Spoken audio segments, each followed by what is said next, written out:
trois homophores.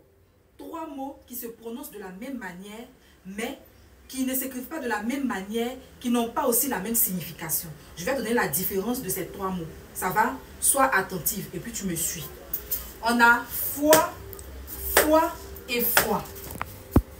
Trois mots qui se prononcent de la même manière, mais qui ne s'écrivent pas de la même manière, qui n'ont pas aussi la même signification. Comment faire la différence entre ces trois mots? Le premier foi, écrit comme ça, F-O-I, c'est la croyance. C'est un mot commun qui signifie la croyance. La croyance en un Dieu. En tout cas, chacun a son Dieu. Donc, mais, tout compte fait, c'est la croyance. Lorsque je dis, j'ai foi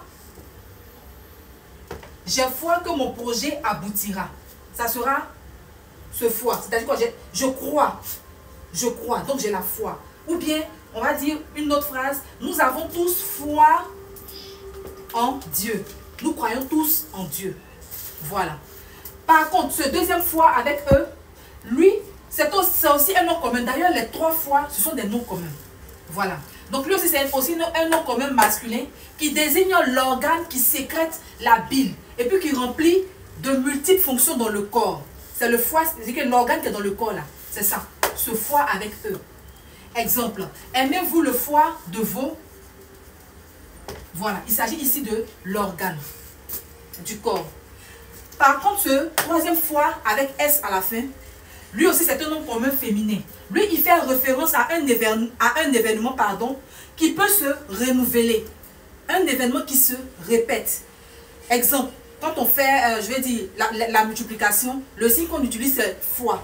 Voilà, ça se répète, ça se renouvelle. Voilà. Donc, lorsque je dis, je lui ai parlé plusieurs fois, ça veut dire que je lui ai parlé de manière répétée. Voilà un peu comment faire la différence entre foi, foi et foi. Si vous aussi, vous connaissez un autre homonyme de ces mots, vous pouvez le mettre dans les commentaires. Mais si vous avez bien suivi ce que j'ai dit, vous allez me compléter cette phrase-là en choisissant l'un de ces trois mots. Combien de fois par jour pries-tu?